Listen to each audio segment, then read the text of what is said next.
Hello बच्चों, मैं आपकी उर्मिला टीचर आप सभी का स्वागत करती हूँ। हम पढ़ रहे थे इको, अर्थशास्त्र में इको।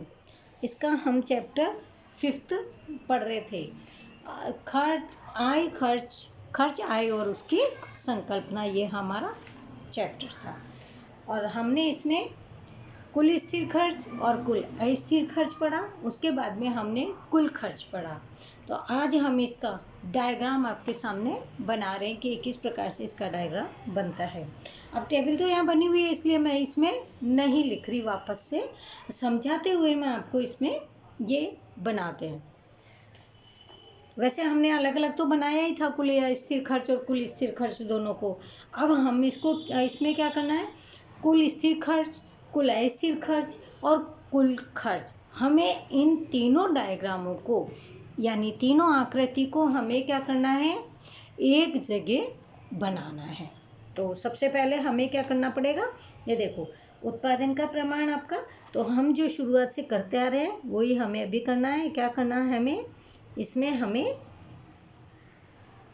ये बनानी है क्षैतिज रेखा ओ, एक्स और वाई, ये हमारी उधर रेखा, ये क्षैतिज रेखा, ये उधर रेखा। हमें नीचे क्या करना है, उत्पादन का प्रमाण करना है। हमारा उत्पादन का प्रमाण, उत्पादन का, ये हमारा नीचे इधर आएगा ओ एक्स पर उत्पादन का प्रमाण, और ओ वाई पे आएगा हमारे खर्च, क्योंकि वो कुल स्थिर खर्च भी है, कुल अस्थिर खर्च भी है और कुल खर्च भी हमारा है। तो हम इसमें एक जगह लिख देते हैं खर्च, यानी वो तीनों खर्च हमारे इधर आएंगे। तो अभी हमें क्या करना है, सबसे पहले हमारा इधर उत्पादन का जो है सबसे ज़्यादा हमारा है 50। तो हमें क्या करना है, इनमें इक्वल डिस्टेंस करते हुए 10, 20, 30, ये 40 और ये हमारा हो गया 50। ये बरोबर डिस्टेंस में हमने इनको किया है। उसके बाद हमें इधर क्या करना है, सबसे हाईएस्ट हमारी है 490। तो हमें कितना करना है, कम से कम हमें 500 बनाने हैं। तो हम क्या करेंगे, हम इसमें 100, 200, 300, 400 और 500, हमें क्या करना है इसमें 100, 200, 300, 400, 500 और 600, क्योंकि हमारा हाईएस्ट क्या है 490। 500 तक भी कर सकते हैं हम, है ना। तो हमें यहाँ पे लिखना है 100, दूसरे में 200, 3 में 300, फिर 400, ये हमारा 500 और फिर हमारा हुआ ये 600। सॉरी, ऊपर नहीं नीचे, क्योंकि हमें इक्वल लेना है ना, ये बरोबर लेना है। अब हमें सबसे पहले इसमें क्या करना है, सबसे पहले हम इसमें कुल स्थिर खर्च का डायग्राम बनाएंगे। देखो हमने अलग अलग तीनों बनाए हुए हैं और मैंने आपको बताया भी है, लेकिन इसमें हमें कुल खर्च ज्ञात करने के लिए हमें क्या करना है, इन तीनों आकृतियों को एक ही आकृति में हमें बनाना है। तो सबसे पहले हम बनाएंगे इसमें कुल खर्च वाली आकृति। जब कुल खर्च की आकृति में क्या है, उत्पादन का प्रमाण हमारा, कुल खर्च में उत्पादन का प्रमाण हमारा 0 है, ये नीचे उत्पादन है तो ये 0 पे उत्पादन का प्रमाण हमारा, मान लीजिए कुछ भी नहीं है, कुछ भी उत्पादन नहीं किया है, उस समय हमारा कुल स्थिर खर्च होता है 100 रुपये। मैंने आपको बताया ये कुल स्थिर खर्च 100 रुपये, जब आप कि उत्पादन हुआ ही नहीं तो खर्च क्यों होगा। हम जब मकान में रहने आते हैं, हम किसी काम वाली को लगाते तो हमारा किराया तो चालू हो जाता है ना। अब रहेंगे तो महीने तक, लेकिन हमें उसके और जो ब्याज पे पैसे लिए वो भी हमको देने, जो मजदूरों को हमने रखा है उन्हें भी हमें देने। तो हमारा कुल स्थिर खर्च शुरू हो जाता है, उत्पादन हो चाहे नहीं हो, आपने लोग खोल दिया, आप अंदर आ गए, यानी आपका खर्चा शुरू। तो उत्पादन 0 है तो कुल स्थिर खर्च हमारा हुआ 100। मान लीजिए उत्पादन बढ़कर के 10 हो जाता है। अब ये जो महीने का है आपका जो किराया वगैरह जो तो बढ़ेगा नहीं ना, वो तो उतना ही रहेगा, वो फिर भी रहता है 100, क्योंकि हम पढ़ रहे हैं कुल स्थिर खर्च, ध्यान रखना। फिर उत्पादन मान लीजिए 10 से बढ़कर के ये 20 हो गया, तो भी खर्च हमारा जो स्थिर खर्च है, क्योंकि स्थिर खर्च है ना, ये तो फिक्स है, इतना ही होगा, वो हमारा होता है 100। उत्पादन बढ़कर के 30 होता है तो भी हमारा खर्चा 100 ही होता है। 40 अगर मान लीजिए उत्पादन होता है, उत्पादन की इकाई धीरे धीरे बढ़ रही है देखो, लेकिन कुल स्थिर खर्च हमारा न बढ़ रहा है ना कम हो रहा है, हमारा जितना था उतना ही हो रहा है। जब 50 उत्पादन की इकाई होती है तो भी हमारा जो स्थिर खर्च है वो हमारा उतना ही रहने वाला है, ना बढ़ेगा और ना घटेगा। तो हम इसको लिखेंगे कुल स्थिर खर्च, क्योंकि ये हमारा स्थिर खर्च है, ना घटा है ना बढ़ा है। 100 शुरू में खर्च हो रहे थे तो 50 वस्तुओं के उत्पादन तक भी हमारा खर्चा 100 ही आएगा। ये कुल स्थिर खर्च।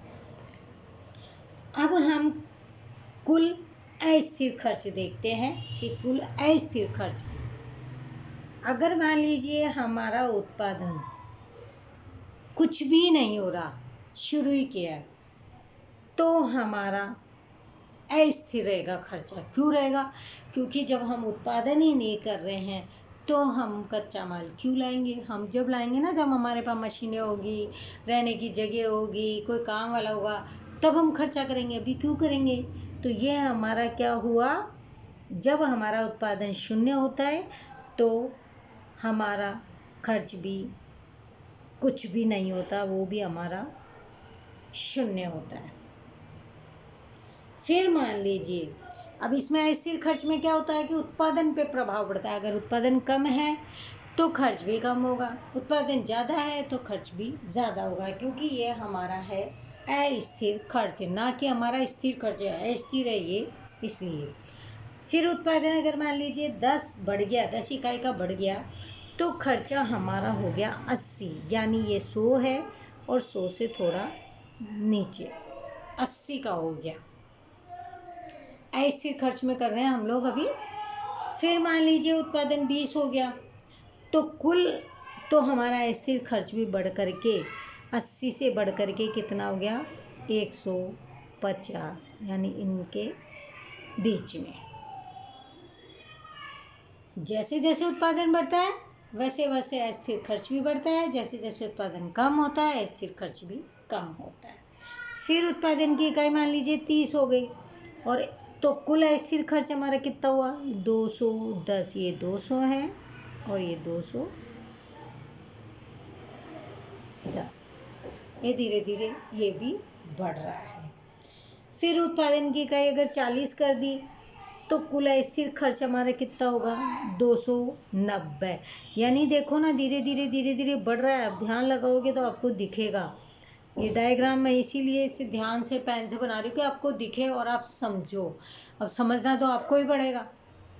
फिर मान लीजिए अगर इकाई हो गई उत्पादन की 50, तो कुल अस्थिर खर्च हमारा और 390 हो गया, यानी 400 से थोड़ा सा कम।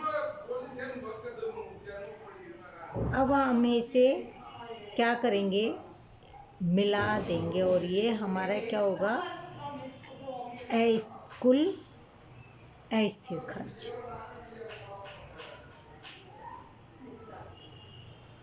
ये हमारा कुल अस्थिर खर्च हो जाता है।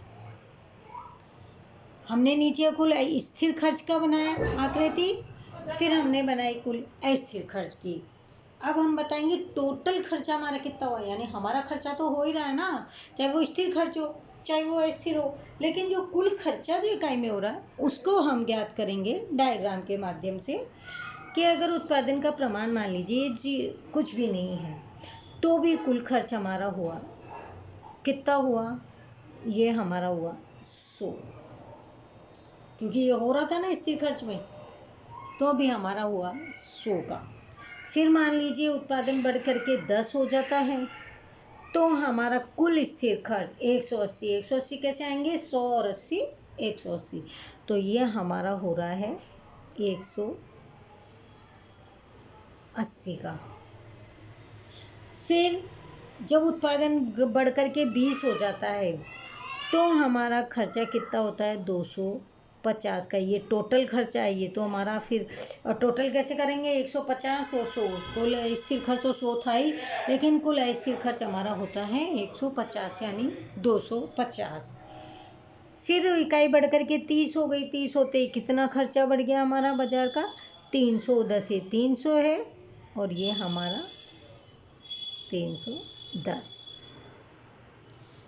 फिर जब 40 इकाई होती है तो हमारा जो कुल खर्च है 390 यानी 100 और 290 कितना हुआ 390, यानी ये हमारा हुआ 390, यानी हल्का सा लाइन के नीचे ले लेना बस। फिर अगर उत्पादन की इकाई 50 हो जाती है तो खर्चा होता है 450 का, 490 सॉरी। अब हमें क्या करना है, इनको मिला देना है और ये हमारा हुआ कुल खर्च। ये टोटल जो खर्चा हुआ इकाई में, दोनों को मिला करके स्थिर खर्च वाला भी और अस्थिर खर्च वाला भी, यानी दोनों को मिला करके जो खर्चा हुआ था। तो ये हमारा हुआ डायग्राम। अब पढ़ेंगे हम औसत स्थिर खर्च किसे कहते हैं। ये तो था हमारा कुल खर्च, स्थिर खर्च, अस्थिर खर्च, फिर कुल खर्च, और अब हम पढ़ेंगे औसत खर्च किसे कहते हैं, औसत स्थिर खर्च किसे कहते हैं।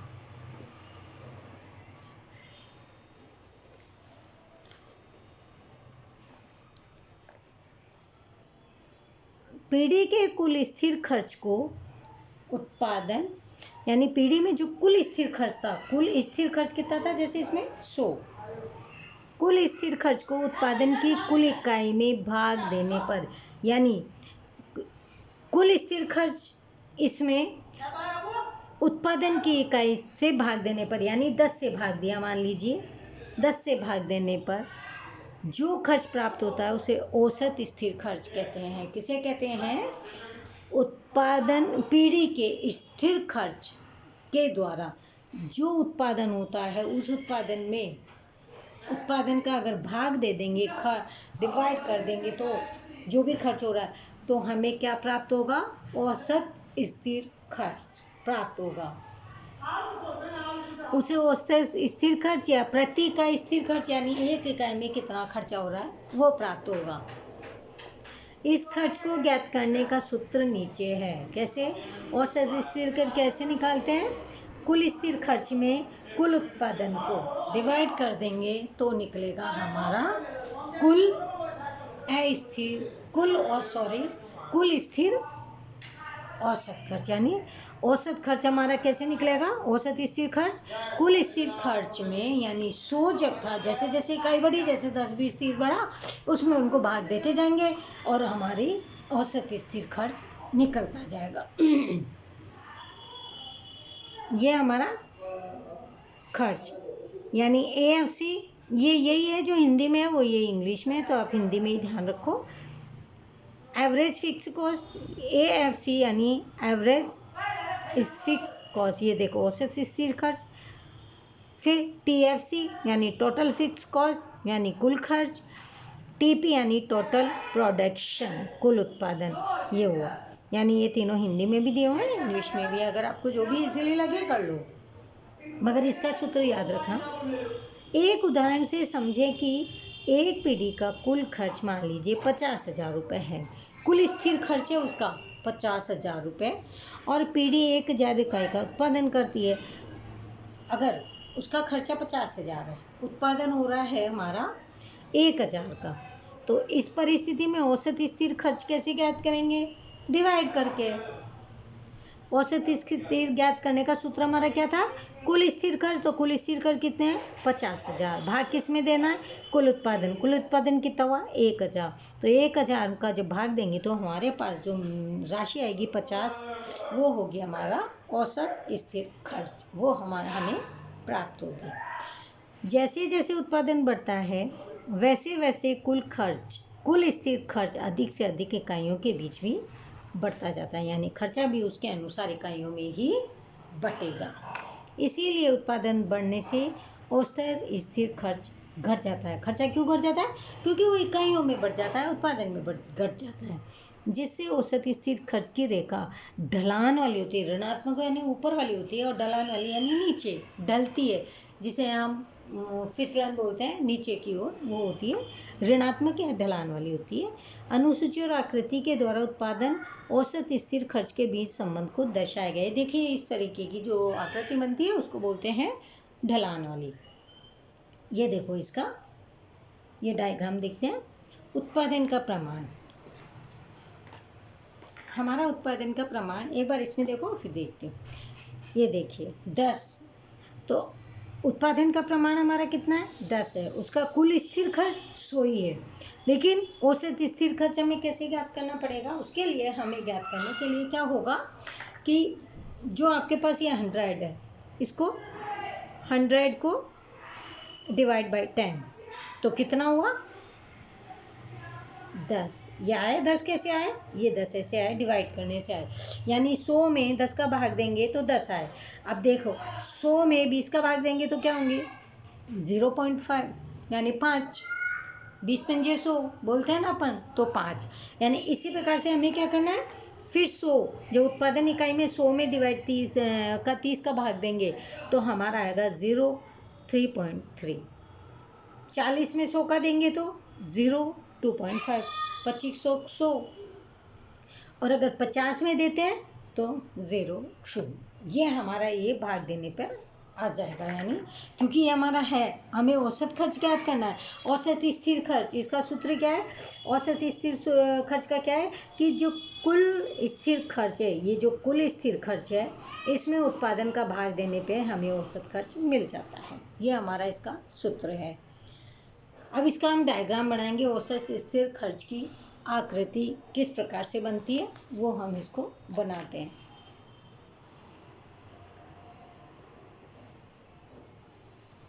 नीचे आएगा हमारा उत्पादन का प्रमाण।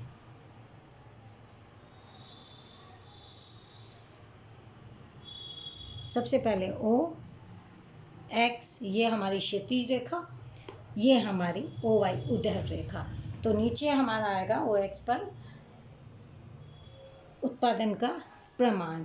और अब हमें इधर क्या निकालना है? औसत स्थिर खर्च ओ वाई पे। तो हम यहाँ पे लिखेंगे औसत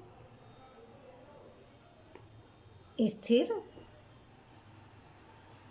खर्च, यह हम इधर लिखेंगे। अब हमारा ये क्या है? उत्पादन का प्रमाण 10 से लेके 50, तो 10, 20, 30, 40 और ये हमारा 50, ये हमारा था उत्पादन का प्रमाण। अब हमें क्या ज्ञात करना है? हमें ज्ञात करना है इसमें औसत स्थिर खर्च। तो हमें इधर क्या करना है? 2, 4, क्योंकि हमारा सबसे ज़्यादा क्या है? 10 निकल रहा है, तो हमें क्या करना है? 2, 4, 6, 8 और ये 10, ये हमने इधर लिया। अब हमें देखिए क्या करना है, आप पूरा ध्यान डायग्राम में भी रखना। हमें क्या करना है, जब उत्पादन का ये तो हमने निकाल लिया, सबसे पहले आपको ये निकालनी है कि आप कैसे निकालोगे? डिवाइड करके कुल स्थिर खर्च में इसका उत्पादन का भाग दे दोगे तो आपको ये औसत खर्च निकल जाएगा। सबसे पहले आपको ये करना है। इसके करने के बाद अब क्या करेंगे हम? मान लीजिए उत्पादन का प्रमाण हमारा ये 10 है, उस समय हमारा औसत खर्च भी कितना हो रहा था?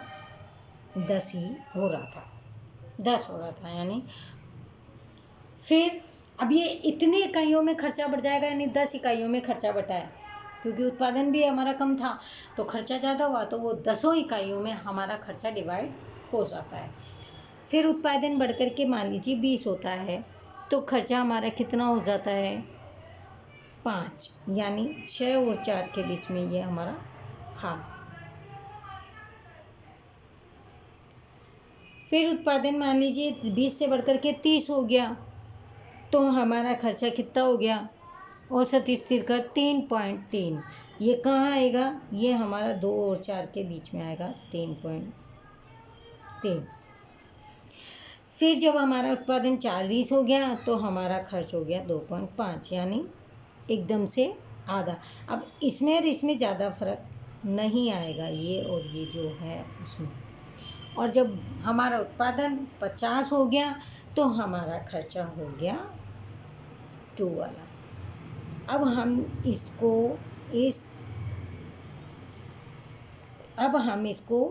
इस तरीके से मिला देंगे। तो ये रेखा हमारी कौन सी हो गई? ये रेखा हमारी डलनात्मक हो गई, ढाल वाली हो गई, यानी नीचे की ओर हो गई। और ये आएगा हमारा औसत स्थिर खर्च कहलाएगा। ये हमारा कौन सा खर्च है? औसत स्थिर खर्च।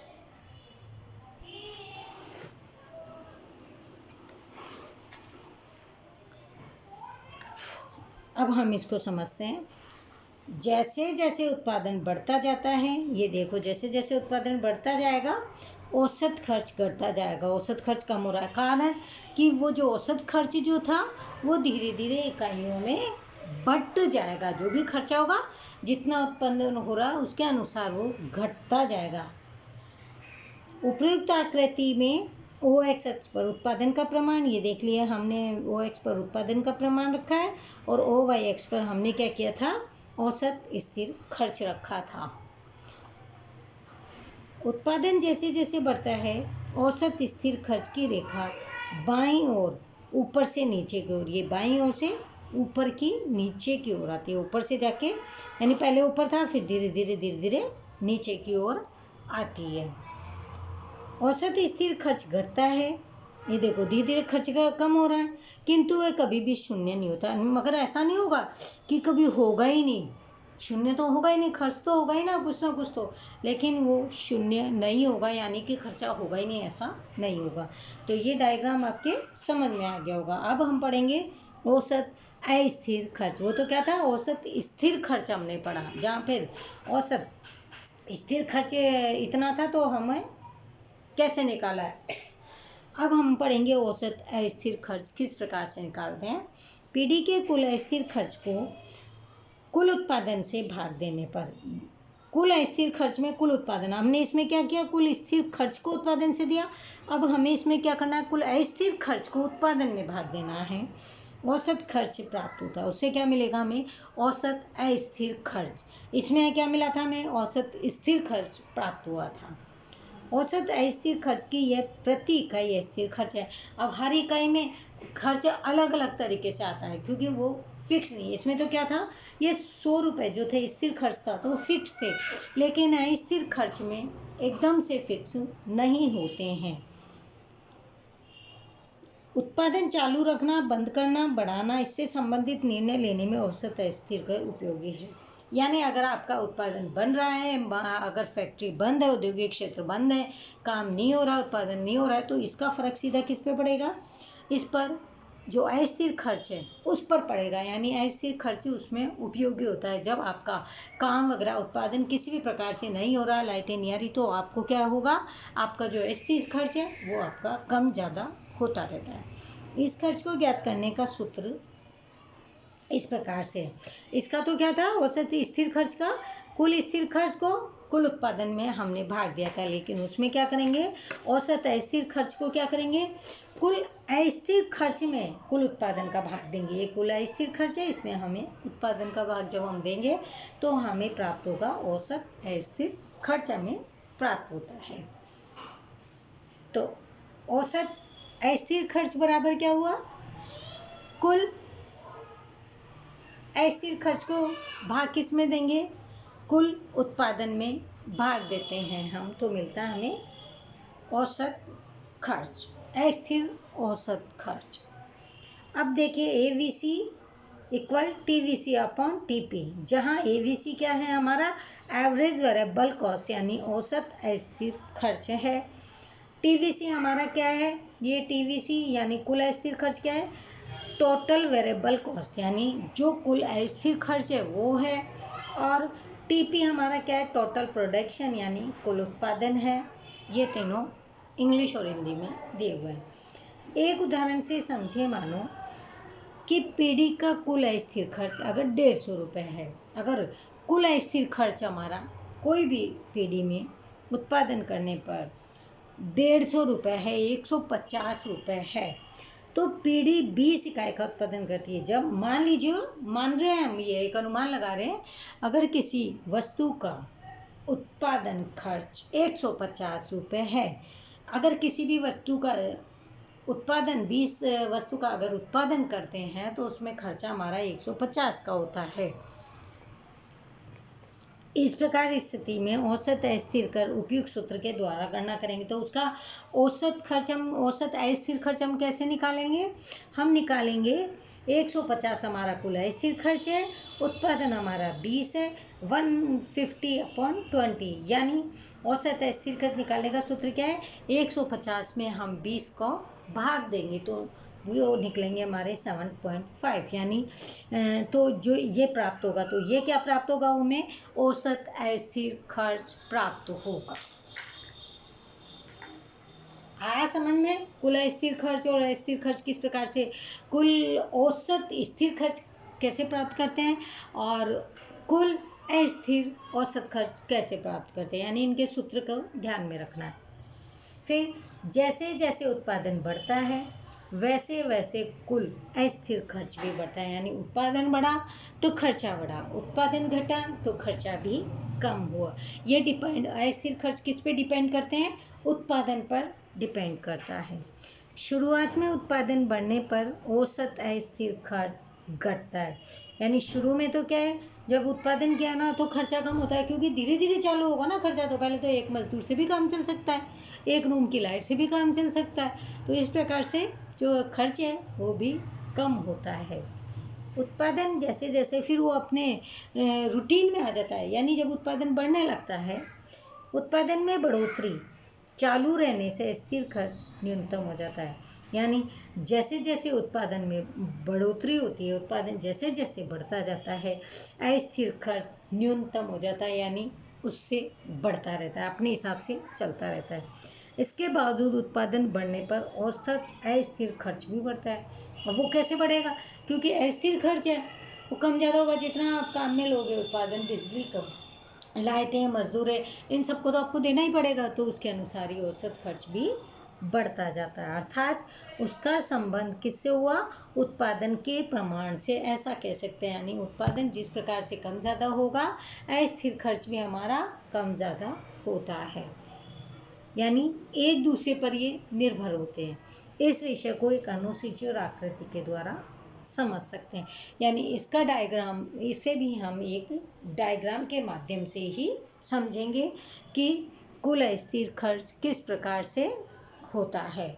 तो ये डायग्राम तो हम कल बनाएंगे, क्योंकि अभी फिर बहुत ज़्यादा हो जाएगा तो आपके समझ में भी नहीं आएगा, क्योंकि आज हमने ये डायग्राम बनाया और औसत स्थिर खर्च का डायग्राम बनाया।